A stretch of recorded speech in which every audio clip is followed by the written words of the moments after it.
This week, Donald Trump took his second oath of office. I assume. I didn't watch.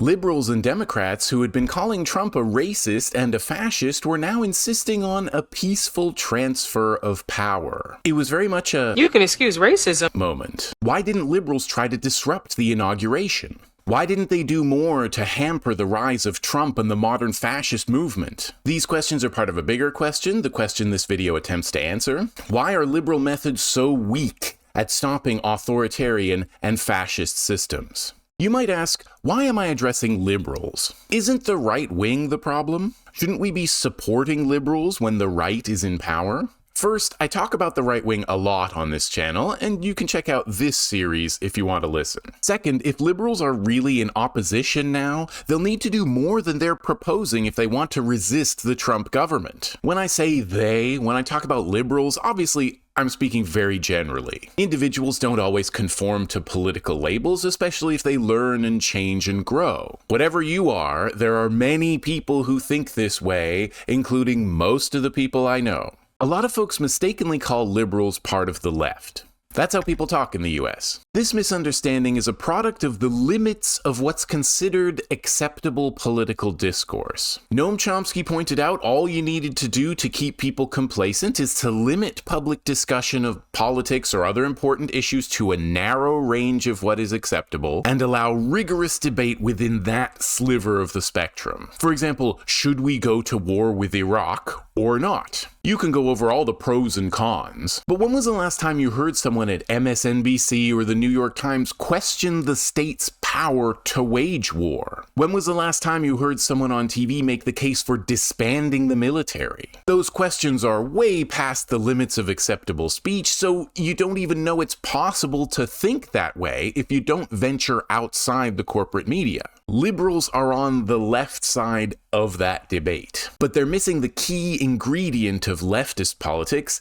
anti-capitalism. Leftists are opposed to capitalism, which means they're not invited to any conversation that assumes capitalism is not the problem. That's why most people don't understand leftist perspectives. They never hear them. Liberals are not anti-capitalist. Capitalism is a feature of liberalism. Liberals and progressives are turned off by leftists for a couple of reasons. First, because leftists have a ruthless critique of institutions liberals still believe in. A lot of people don't want to hear the government, the courts, the party, the market, the media, and so on are not coming to save them. They would rather hear the comforting words of politicians and the media. The second thing that turns liberals off is leftists propose radical measures. We live in extreme times. You can't even be sure you're going to be able to vote in 4 years. Your so-called democratic institutions were already in tatters. What will 4 years of Project 2025 and the Department of Government Efficiency do to them? You really think you can stop them with moderate, reasonable, permission-seeking, law-abiding, gradual baby steps? Liberals often say liberals and the left need to work together.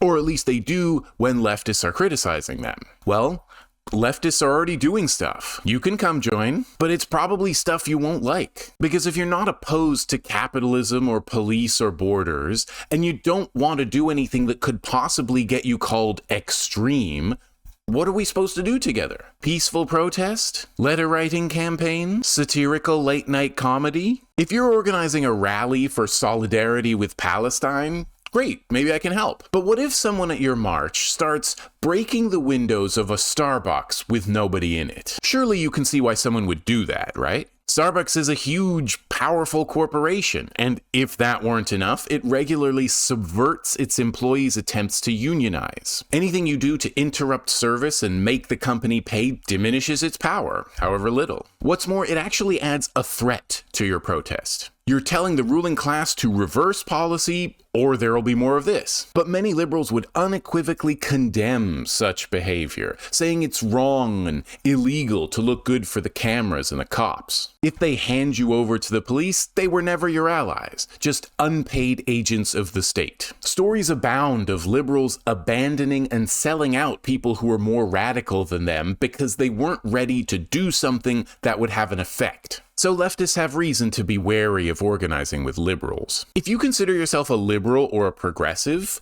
What are your principles? Because sometimes liberals act against their professed values. They might let themselves get baited into accepting right-wing talking points. When Republicans say, "You leftists just want open borders," liberals are quick to go, wait, no one's talking about open borders.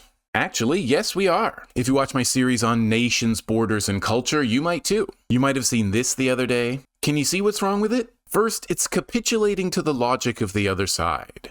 Most of them aren't criminals. Instead of saying no one should be deported because people should be free to live wherever they want, this person is implying if you can find some people not born within these lines on the map have broken the law or just aren't great people, you might approve of deporting them. What's the principle? Unquestioning obedience to the law, whoever makes it and however they enforce it? Second, if you really think mercy has any place in politics, that you can appeal to the really rich and powerful people's sense of compassion, you must believe people are unaffected by institutions. Do you really believe there's some kindness in people like this that can be brought out with the right words? Reverend Mary Ann should be telling her flock to hide migrants in their homes and in the church, standing in front of the doors not letting in the border Gestapo. Those words might have an effect. This whole account is about symbolic gestures that will do nothing to stop Trump, and yet it calls itself Trump Resistance Movement.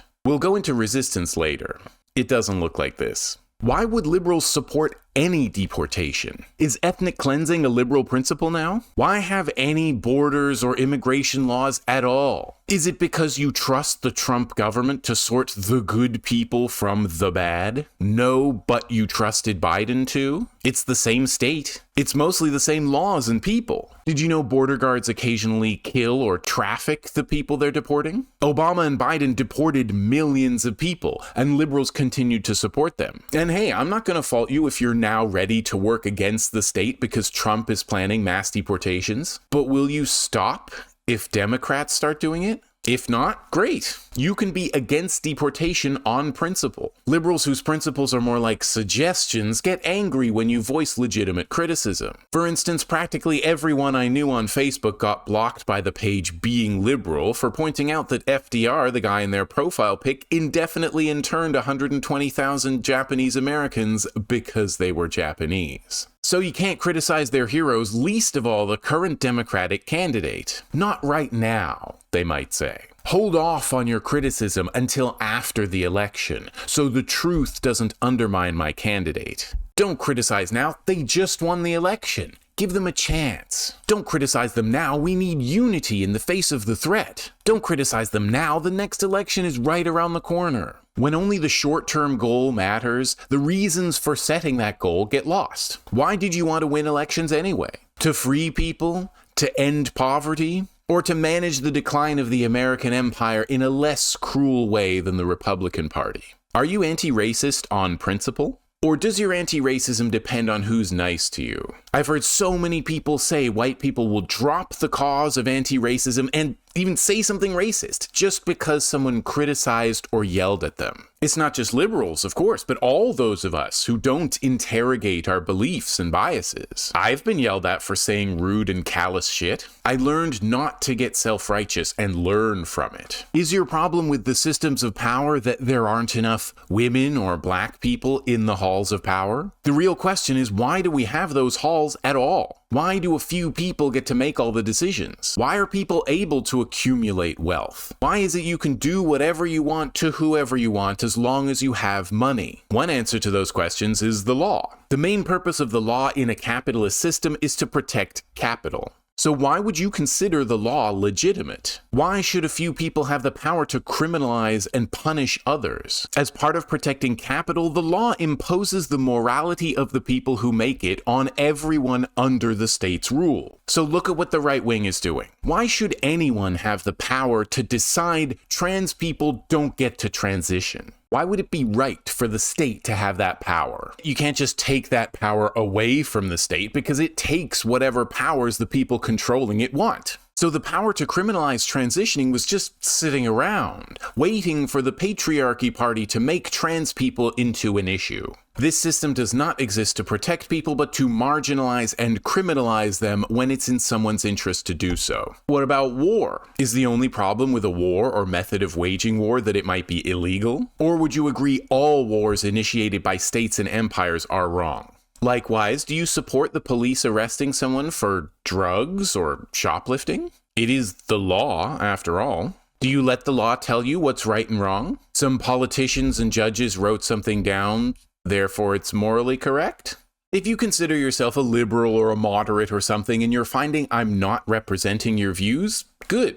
You aren't typical then. It's possible you're not even a liberal. We learn to think in dichotomies. In other words, if you're not A, you must be B. I'm A, so if you're B, you must be a dick. Voters are easily polarized because it seems like if you're not a liberal and a Democrat, you must be a conservative and a Republican. If you don't vote for Kamala, you're helping Trump. Some of them see the US's historical North-South divide as the South was pro-slavery and the North was anti, or the South was segregated but the North wasn't. These are simplistic readings of history and they get in the way of understanding nuances in the present as well as the past. Today you sometimes see liberals laughing at natural disasters happening to people in Texas, for example, because they vote Republican. Well, not all of them do, and not all of them deserve to suffer. They're being ruled by tyrants at the state level as well as the federal. If you don't bear in mind the country has always been a white supremacist patriarchy, you might clutch your pearls and say,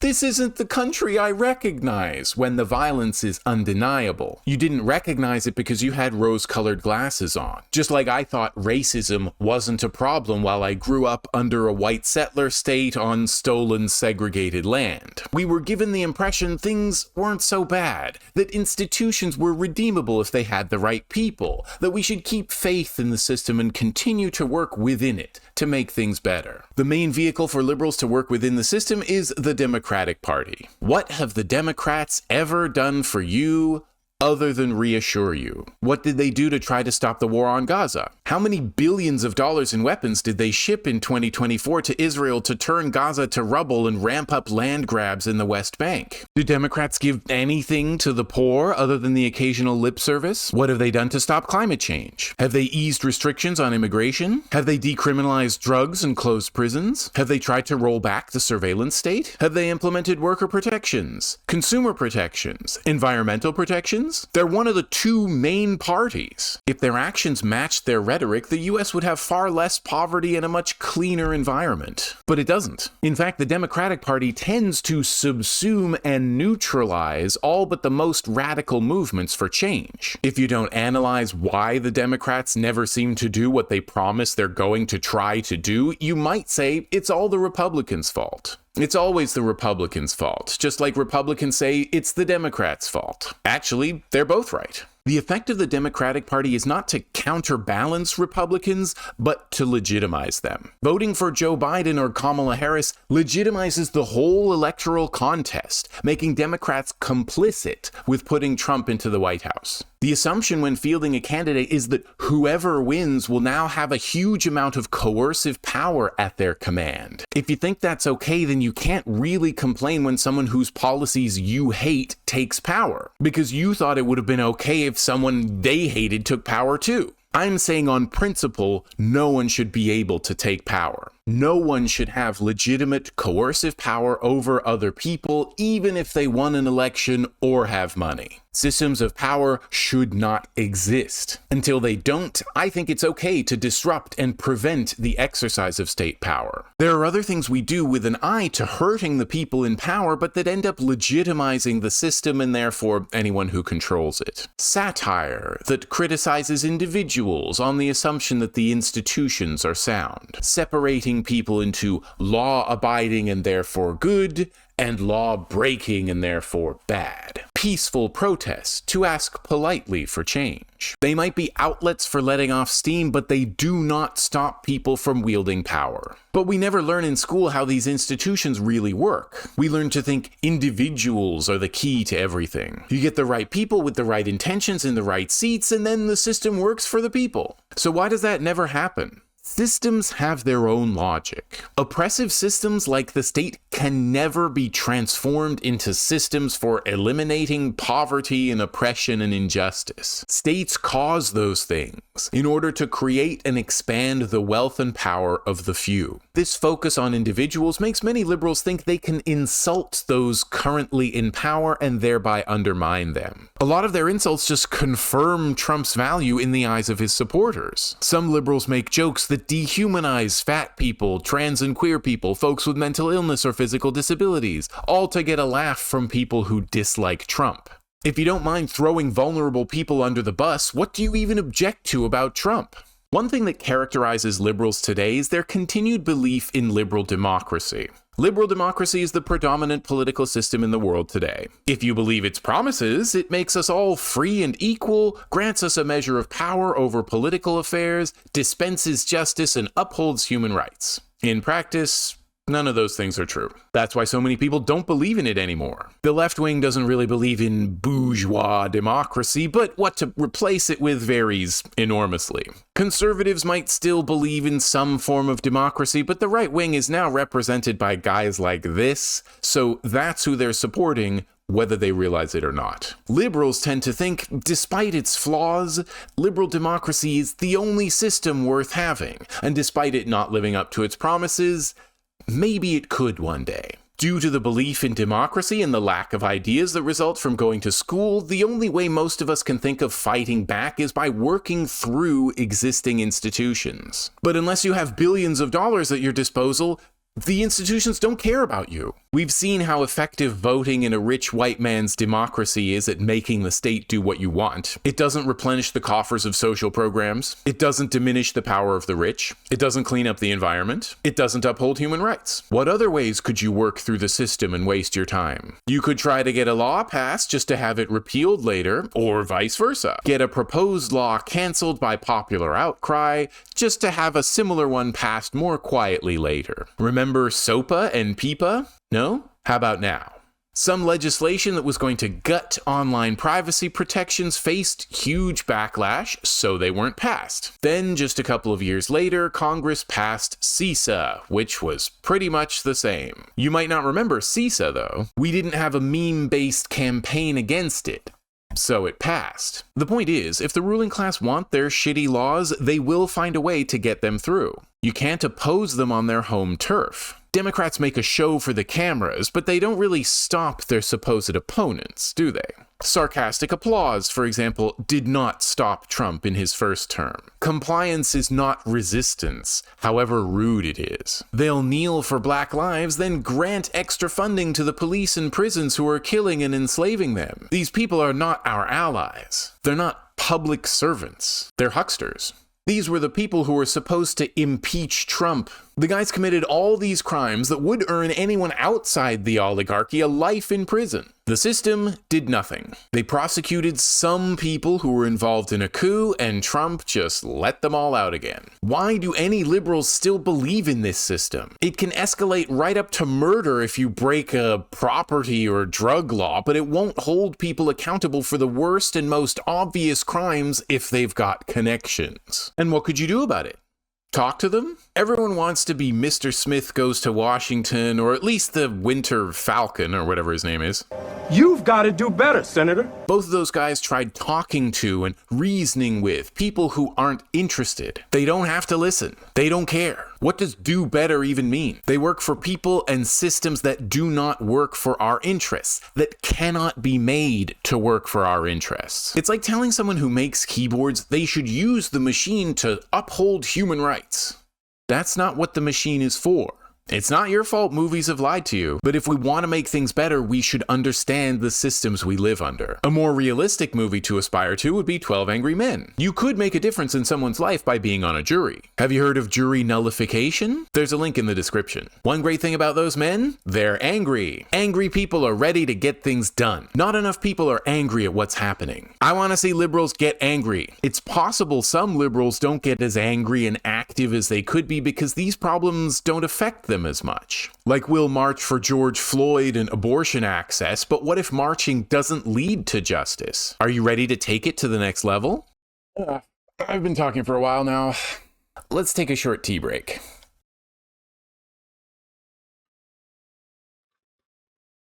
Why are we sitting around drinking tea when the right wing is taking over everywhere? The Trump election was part of a global far-right power grab. You'll see it in more parts of the world if you haven't already noticed. Elon has been making it pretty clear he wants Nazi parties in power everywhere they exist. That means it's time to fight back. But if working through the system doesn't stop the system, how do you resist it? Your checks and balances and constitutions and laws have not stopped the most right-wing Republican Party in living memory from taking power. They either empower the state or temporarily get in its way. If you've been paying any attention to what the Trump government has been doing in its first week alone, you've seen it for yourself. Please stop believing you can work through the federal government to stop him or his movement. If you think the local government near you can prevent the enforcement of federal policies, by all means use it. But government can withdraw support for you at any time. Whereas, if you build mutual aid societies that take the problem into their own hands, you don't need to rely on a fickle state. You don't need to have faith in hierarchical institutions. That includes you, Robert Reich. 2 weeks ago, he put out this article, where he called universities, nonprofits, media, and labor unions the 4 pillars of resistance. On the one hand, I have no doubt Trump's reign will be disastrous for the independence of all these institutions, but resistance? Universities can be sites of resistance, but it's inevitably initiated by the students, not the faculty.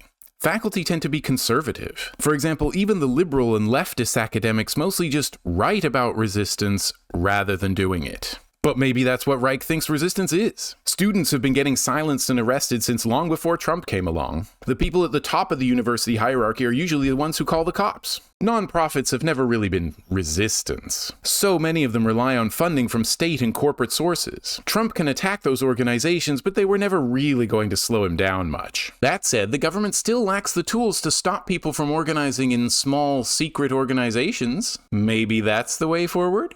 The media that most people consume have misled them at every step about how this system actually works. There are some reputable publications and journalists, but most media are still concentrated in huge corporations and can't step out of that acceptable range. The media are as responsible for this situation as anyone. I wonder if Reich would agree with this nonsense. It's infuriating to see a paper that did nothing to stop Trump taking or retaking office and tried to legitimize the Elon salute by calling it a gesture that ignited speculation, say they're going to hold him accountable by writing articles. Read them, share them. It's participatory democracy. No, it's propaganda. You are propaganda. I remember 20 years ago when the Times apologized for its shoddy journalism and doing little to question the justifications for the war on Iraq. Whoops. We don't actually hold anyone accountable. We just serve as their mouthpieces. Sorry. Finally, organized labor. When labor unions started, they were illegal, so they were pretty radical, and they played a major role in agitating for revolution until roughly the time of the New Deal, although, as Reich says, they were active until about the 60s. But since then, they've been defanged.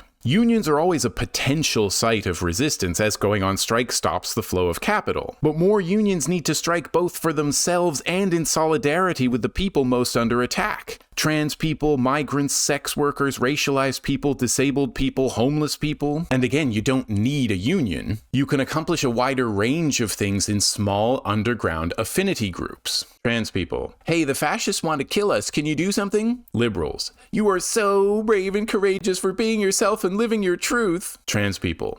What? They're trying to take away our healthcare and our freedom. Liberals. But they'll never take away your validity. Hashtag resist. Don't be that guy. Don't be an ally.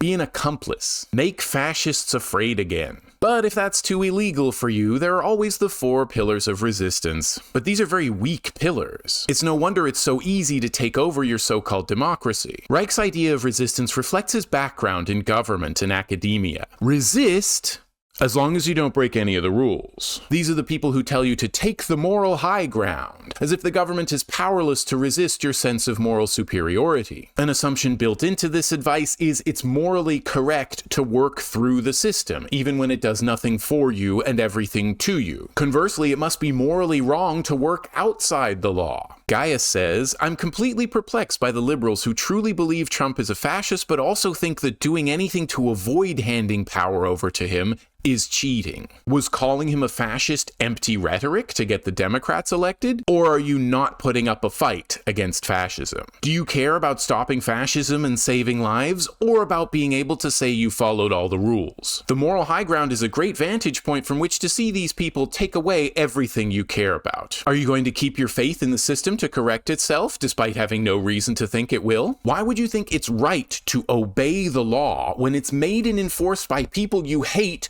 who aren't even subject to it themselves? Disobedience is good. Standing up to ICE and other cops is good. You might need a well-coordinated group, though. So obviously I suggest acting in affinity groups, but I don't want to talk too much about them in this video because I talk about them in this other video. There are lots of links in the description of that one. If you want to start by educating yourself, one step you could take, other than, subscribing, is to read Pedagogy of the Oppressed. You'll learn about forming groups to analyze your own situation, your oppression, and the prospects for your liberation. I've also put a link in this description to a list of actions you could take today. You can build community and mutual aid, forming a front resilient enough to tackle whatever comes, or you can keep working through the system and hope for the best.